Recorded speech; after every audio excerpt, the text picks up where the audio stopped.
Our operation is a dry land farming operation. We don't have any water sources to irrigate, and so everything is dry land and just what nature brings us, which can be an obstacle, or it can be a blessing.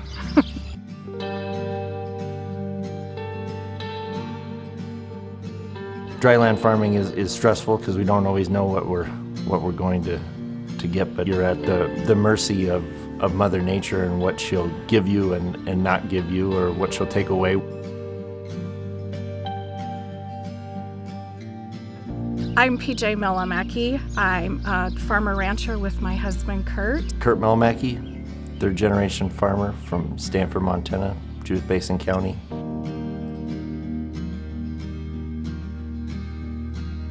Some years we're going to get a bunch of rain and some years we're not going to, but with our system, one of the things that we're trying to do is build up a resiliency in the soil, and so that we can still raise good crops even like in the drought years. We used to be a traditional operation, and I would say 7-8 years ago we decided to make a shift into the more regenerative agriculture, holistical approach. I would say it started with a rough year of calving in late January, February. We could foresee in the future that wasn't sustainable and it wasn't going to work for us. So some of the changes that we've made over the past 8 years has been changing the way that we see things as opposed to just the way we do things.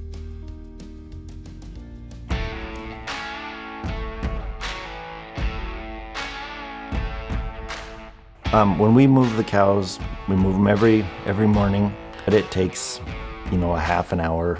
We typically have our next paddock built from the day before. We try to keep things as low cost as possible. So I have a quiver that I wear that it's made out of a PVC pipe and a ratchet strap that we found on the highway that got ran over.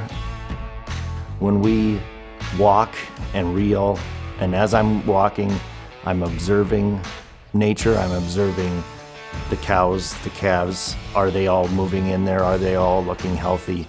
Are we giving them too much? Are we giving them too small a paddock? And then we can adjust it every single day to get it right. And when we move them every day, they're always eating the top part of the plant, which is the most nutritious part of the plant. So we keep our cows on a high plane of nutrition year-round, which has drastically reduced how much shots or treatments of cattle that we have to give. We decided to change our calving date to May and June. In that system, we work with nature instead of against nature. We also do a managed grazing system, so we're constantly moving our cattle, managing what they eat, monitoring our grasses. We gave up haying so we could spend more time doing spring projects and just monitoring our grass and working on our grazing plan. We also then went to a no-till farming system, and that consisted of buying a disc drill, going to a stripper header. We leave a lot more residue. When we leave residue, we're leaving covers on our ground, which can benefit the soil health. I just think we have to take care of it. If we want to continue to see our soils improve, produce better crops, and if we want our children to come back, we have to really take care of this place so that it's better when they decide to come back, if they decide to come back.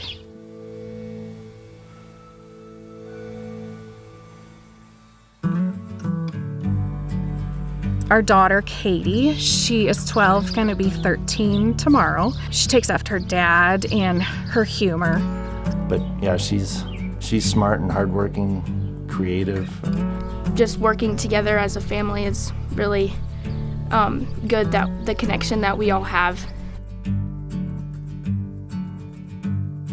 Well, Kameron, he's a lot smarter than me, and helping him with schoolwork and stuff, I think I've helped him twice with homework the whole time he's been growing up, and he works hard, and when he really gets focused on something, you can't hardly get him off of it. Pretty lucky on that part. They're both nice kids that do well, and they're good kids, and they're healthy, and just good genes, I guess, from their mom, I guess.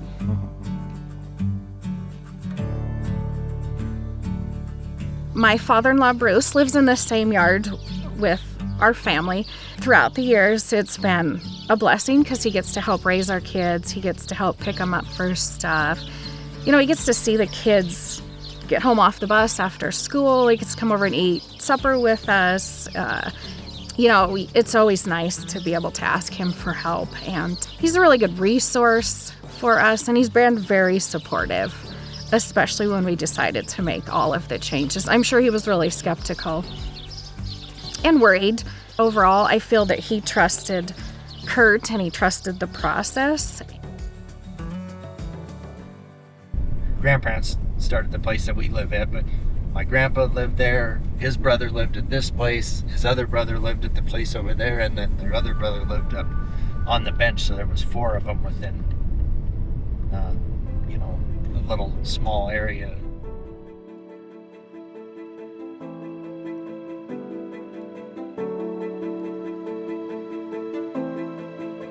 I would say the reason to do things this way is our quality of life is better. Our bottom line is better. The basic premise of the system is to work with nature and do right by the soil. We're taking care of the land. It's a privilege to live here. It's a privilege to farm and ranch and be producers. In our state, in our county, I just think we have to take care of it. Yeah, so one of the soil health principles is trying to integrate livestock into your farm ground. We've done that and been able to integrate our livestock into our cropland, some of it that we've had for 70, 80 years, and it's never had a cow on it before.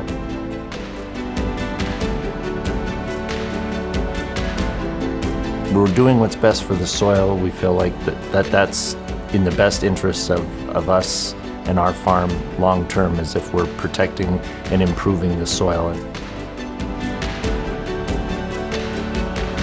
I feel there is a movement behind this approach. I feel it's food driven. We need to know where our food came from, how our food was grown, what's been used on our crops, what's been fed to our cattle.